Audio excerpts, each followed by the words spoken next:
June 1941. The Mediterranean coast shimmers under brutal summer sun. An Italian naval general vanishes from his command post without a trace. No body, no witnesses, no explanation.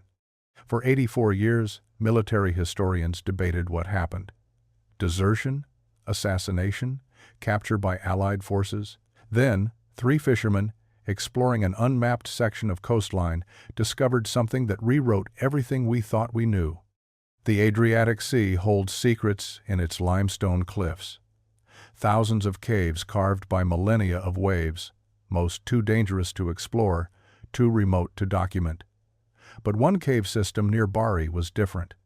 Inside its chambers lay a fully operational underground fortress, complete with naval equipment, encrypted documents, and the skeletal remains of General Marco Antonelli.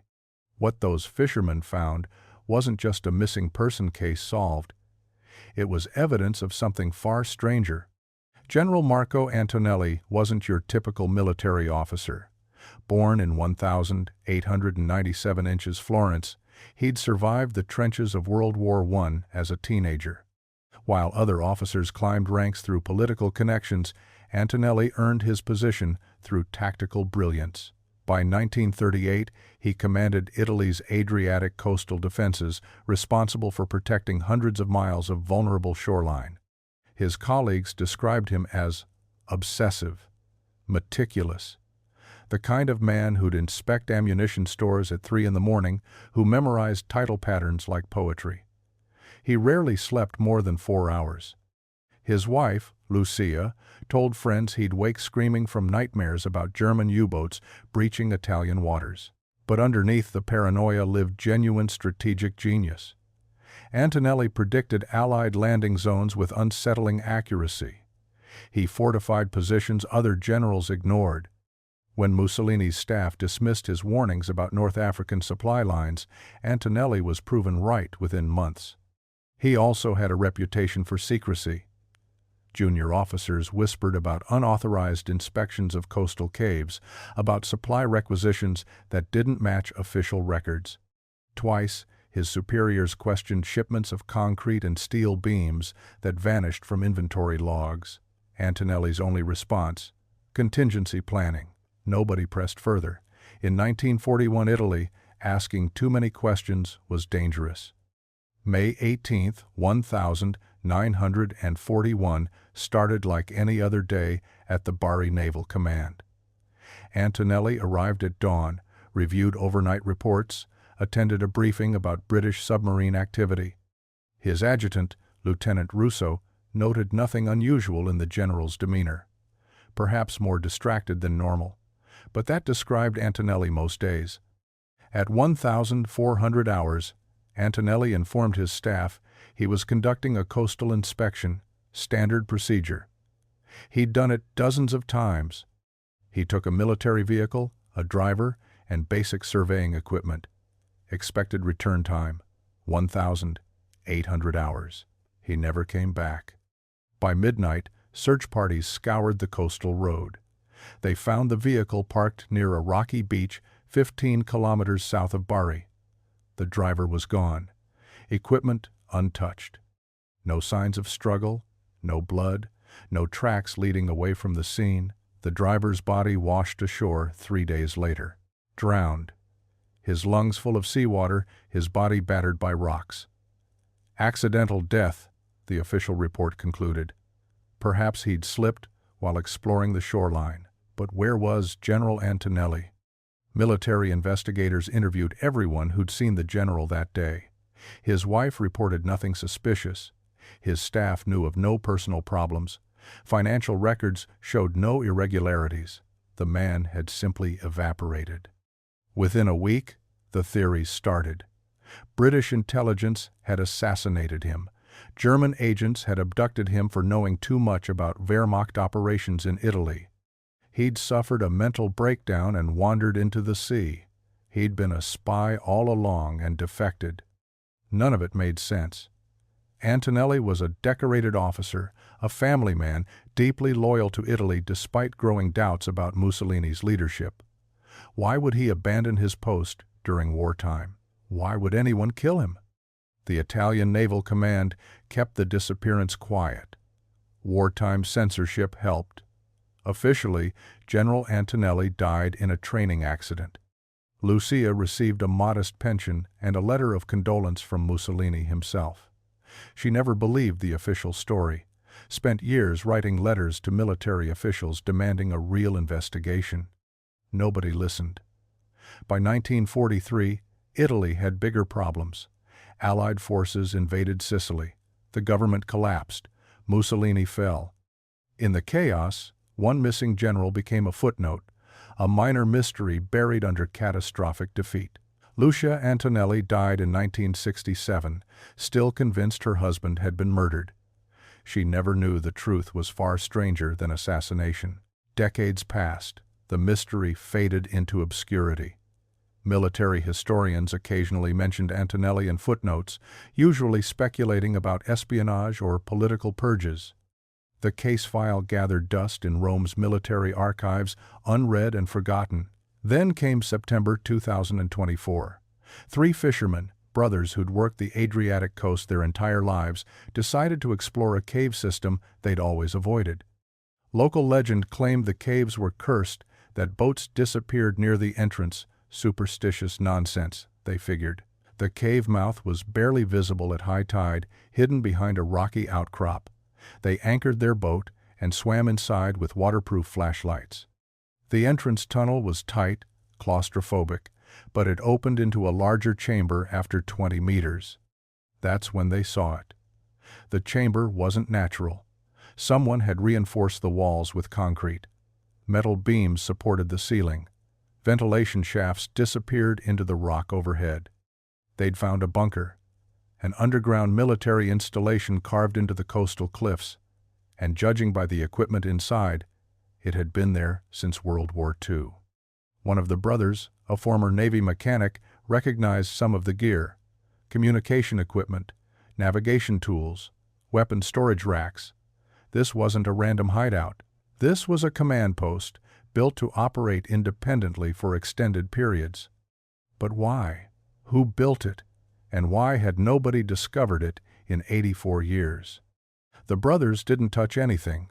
They photographed everything, then contacted the Carabinieri. Within hours, military historians and structural engineers descended on the site. What they found inside that bunker rewrote everything historians thought they knew about Italy's coastal defenses. The installation was massive. Multiple chambers connected by reinforced tunnels, some extending hundreds of meters into the cliff face. Emergency generators, still intact. Water storage tanks. Sleeping quarters for at least 20 personnel. Communication equipment designed to operate independently of mainland infrastructure. Most disturbing was the map room. Detailed charts of the Adriatic coastline covered the walls, marked with invasion routes, defensive positions, naval patrol patterns. But these weren't standard military maps.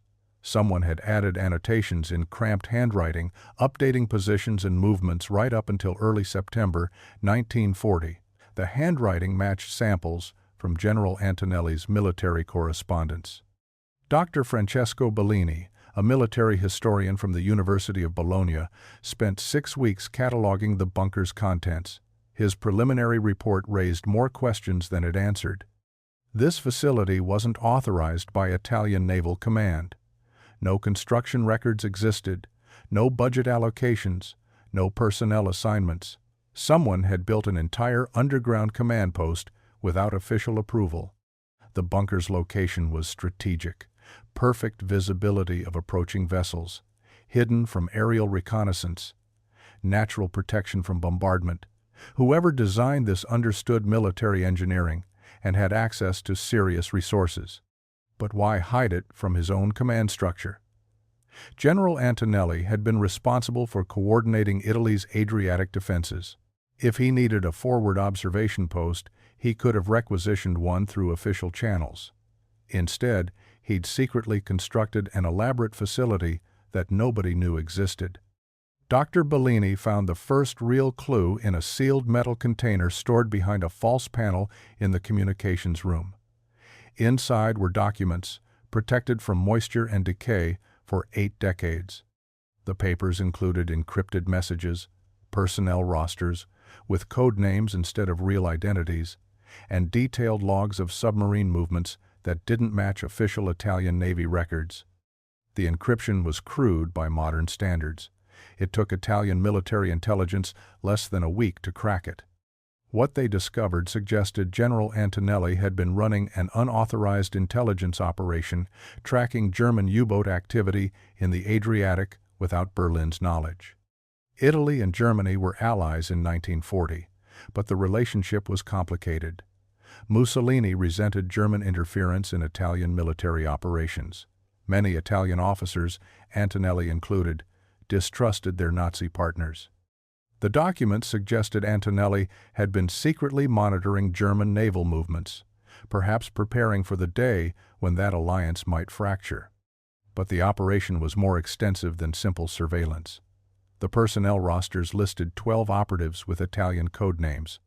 The logs recorded over 40 separate intelligence-gathering missions between June and August, 1,940. Someone had funded this entire network without leaving a paper trail in official military budgets. Then investigators found the safe. Built into the rock wall of Antonelli's private quarters, concealed behind a metal plate that matched the surrounding concrete perfectly. The combination lock had corroded, but engineers managed to cut through without destroying the contents. Inside were personal effects, Antonelli's Naval Academy ring, family photographs, letters from his wife Lucia, and a leather-bound journal, every page filled with his distinctive handwriting. The journal wasn't a daily diary. Entries were sporadic, focused entirely on the intelligence operation. Antonelli had been coordinating with British agents, passing information about German naval movements through neutral intermediaries. He'd established contact with MI6 in early 1940, months before his disappearance. His motivation wasn't betrayal of Italy. The journal made that clear. Antonelli believed Germany would eventually turn on its Italian ally. He wanted insurance, a back channel to British intelligence that might protect Italy when the inevitable happened. He saw himself as a patriot preparing for his country's survival. The August entries grew increasingly paranoid. Antonelli suspected someone had discovered his operation. German intelligence officers had started asking questions about coastal installations. Someone had been following his driver. He'd noticed the same faces appearing too often in different locations. The final entry, dated the 1st of September 1940, explained everything. Antonelli had received word that German agents were planning to intercept him during his inspection tour. He'd arranged for his driver to take him to the bunker instead of returning to Bari. The plan was to hide there for 2 weeks while his British contacts arranged extraction via submarine. But something went wrong. The journal ended mid-sentence, the final words trailing off as if he'd been interrupted while writing. No explanation, no conclusion, just silence. Investigators searched every centimeter of the bunker complex. They found Antonelli's remains in a collapsed section of tunnel near the bunker's emergency exit. The ceiling had given way, sealing the passage completely. Forensic analysis suggested the collapse happened within days of his arrival, possibly triggered by structural instability or deliberate sabotage. He'd been trapped alive. The bunker that was supposed to save him had become his tomb. Water damage indicated he'd survived at least a week, possibly longer, before dying of dehydration in the darkness. His body had remained there for 84 years, preserved by the sealed environment, waiting for 3 fishermen to ignore an old superstition. The driver's death finally made sense. He'd been murdered, almost certainly by German agents, to prevent him from revealing where he'd taken the general. They dumped his body in the sea to simulate an accident, then presumably searched for Antonelli without ever finding the bunker. But one question remained unanswered. Who else knew about the operation? The journal contained coded references to contact names: Dante, Virgilio, Beatrice. Literary references that might have seemed innocuous to casual observers but clearly identified specific individuals within Antonelli's network. British intelligence records, declassified decades ago, confirmed these weren't random choices. They matched operational code names used by MI6 agents working in the Mediterranean theater during 1940. Investigators cross-referenced the names with personnel records from the Bari naval base. 3 officers had disappeared under suspicious circumstances within 6 months of Antonelli's vanishing. Lieutenant Commander Marco Russo drowned during a routine training exercise in October 1940. Commander Giuseppe Ferrara killed in a car accident near Taranto in December. Captain Antonio Benedetti listed as missing after failing to report for duty in February 1941. None of these deaths had raised significant concerns at the time. War made casualties commonplace. But examined together, they formed an unmistakable pattern. Someone had systematically eliminated everyone connected to Antonelli's intelligence operation. German records captured after the war provided the final pieces. Abwehr files documented Operation Lighthouse, a counterintelligence operation targeting suspected Italian collaborators with British intelligence. The operation had been authorized in August 1940, run by Sturmbannführer Klaus Reinhardt, a specialist in eliminating enemy networks. Reinhardt's reports described successfully neutralizing an Italian intelligence cell operating along the Adriatic coast. 4 targets eliminated. Network communications disrupted. Threat contained. The dates matched perfectly with the deaths of Antonelli's contacts, but Reinhardt's final report contained an admission of failure. Primary target escaped initial capture, location unknown, surveillance continuing. He'd never found General Antonelli. The bunker had protected its occupant too well, even as it became his prison. What happened to Reinhardt himself added another layer to the tragedy. He'd been killed in 1943 during the Allied invasion of Sicily, taking whatever additional knowledge he possessed to his grave. The German records ended there, incomplete, leaving gaps that would never be filled. Antonelli's family, what remained of them, received the news with mixed emotions. His granddaughter, Maria Antonelli Rossi, now 67 years old, had grown up hearing stories about her grandfather's mysterious disappearance. Her grandmother Lucia had died in 1978, never knowing what happened to her husband. "I always believed he died honorably," Maria told reporters. "Now I know he died trying to protect Italy from what he saw coming. He was right about Germany. He just didn't live long enough to see it." The revelation sparked fierce debate among Italian historians. Some praised Antonelli as a visionary who recognized the dangers of Italy's alliance with Nazi Germany. Others condemned him as a traitor who betrayed his oath and his country. The truth, as usual, was more complicated than either extreme allowed. Documents from Antonelli's estate, sealed since 1940, were finally opened. Letters to his wife revealed a man tormented by conflicting loyalties. He loved Italy. He'd devoted his entire adult life to its navy. But he'd witnessed German attitudes toward their Italian partners, the contempt barely concealed behind diplomatic courtesy. In one letter dated July 1940, never sent, Antonelli wrote, "Germany views us as useful tools, nothing more. When our usefulness ends, we will be discarded or destroyed. I cannot stand by and watch my country walk blindly into catastrophe. If working with the British is treason, then I accept that judgment, but I believe history will prove me right." History had proven him right, though he never lived to see it. Germany's treatment of Italy after 1943, the occupation, the brutality, the casual dismissal of Italian sovereignty, all confirmed Antonelli's warnings. But validation came too late, decades after his death in darkness beneath the Adriatic coast. The bunker itself became a museum. The Italian government invested in preserving the complex, stabilizing the structure, installing proper lighting and climate control. Antonelli's personal effects, the journal, his uniform, the photographs, were displayed in glass cases where his body had been found. Thousands visited during the first year. Some came for the historical significance. Others were drawn by the human tragedy, a man entombed alive by the very refuge he'd chosen. The story resonated beyond Italy's borders, covered by international media, discussed in documentaries and history podcasts. But something about the bunker disturbed visitors. Tour guides reported a persistent unease in certain sections, particularly near where Antonelli's body had lain. The temperature seemed to drop.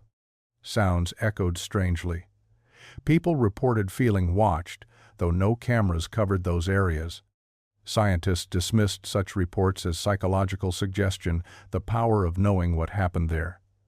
Yet even skeptical researchers admitted the atmosphere felt oppressive, heavy with something beyond mere history. Perhaps some places retain impressions of suffering, echoes of final desperate moments that never quite fade. The investigation officially closed in January 2025. All questions answered, all mysteries solved. General Carlo Antonelli had died alone in September 1940, trapped by circumstances he'd tried to control. His intelligence network had been destroyed. His warnings went unheeded. His sacrifice meant nothing in the moment, though it would eventually be recognized decades later. 3 fishermen had ignored superstition and discovered a tomb. Inside that tomb lay answers to 84 years of questions. But some answers raise new questions, harder ones about loyalty and betrayal, about the choices desperate men make when they see disaster approaching. The rusted metal door still stands open in the cliff face, no longer hidden, no longer forbidden. Tourists photograph it daily. But late at night, when the bunker closes and darkness reclaims those concrete corridors, something lingers in the silence. A presence that visitors claim to feel, though none can explain it rationally. Guards working night shifts report footsteps in empty corridors. Maintenance workers find objects moved, papers disturbed, despite locked doors. The museum director dismisses such tales as imagination fueled by tragedy. Yet even she admits she never works there alone after dark. The final mystery isn't about how Antonelli died or why he was there. That's settled, documented, explained. The mystery is what drove a decorated general to choose isolation over surrender, silence over survival. What calculations ran through his mind during those final weeks, knowing rescue would never come? His journal entries grew increasingly philosophical as time passed. Early entries focused on operational details, intelligence summaries, strategic assessments.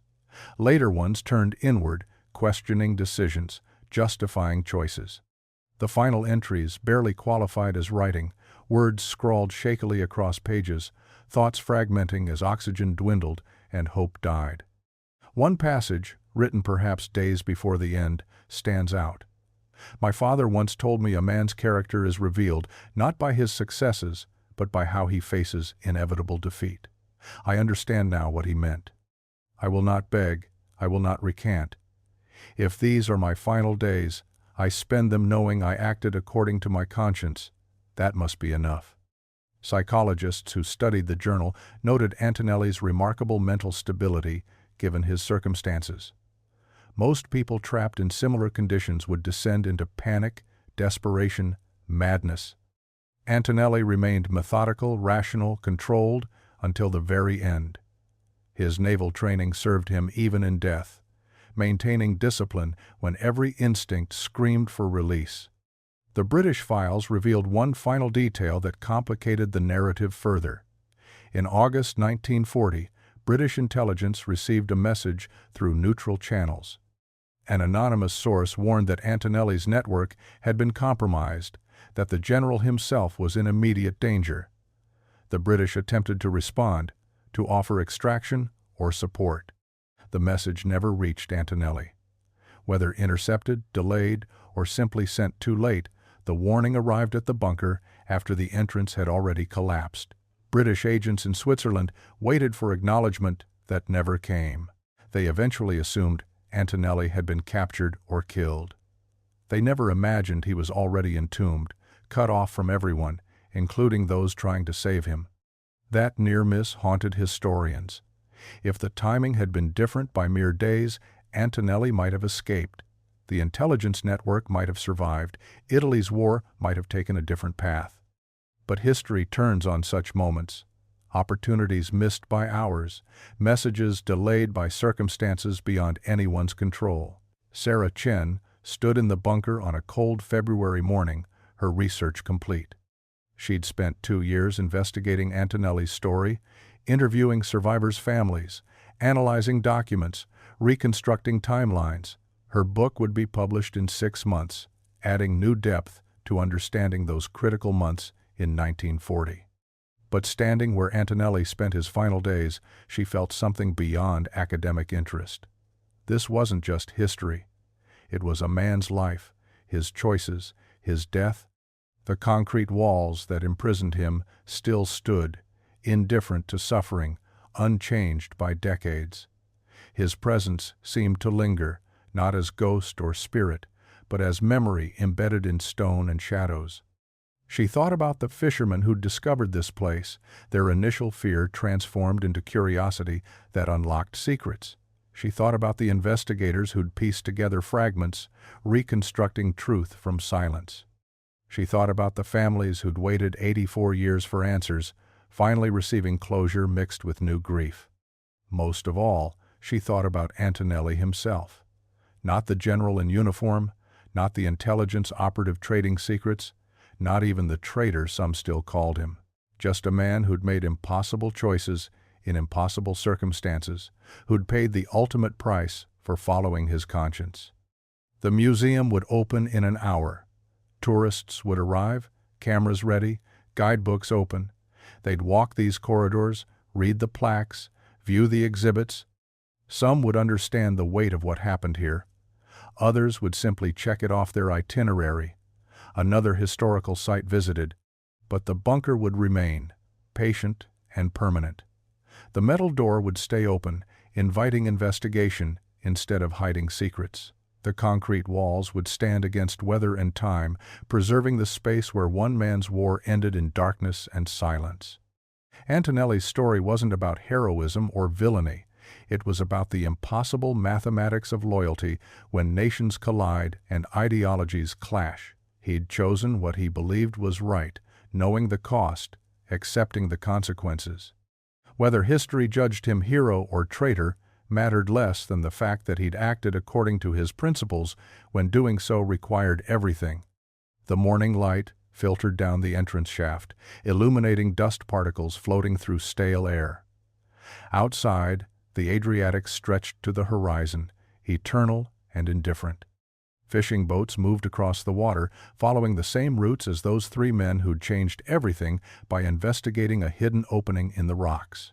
Sarah gathered her notes and prepared to leave. The bunker would remain open today, tomorrow, for years to come.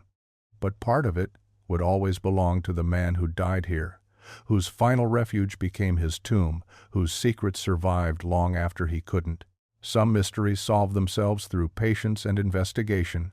Others require chance discovery by those brave enough to explore darkness.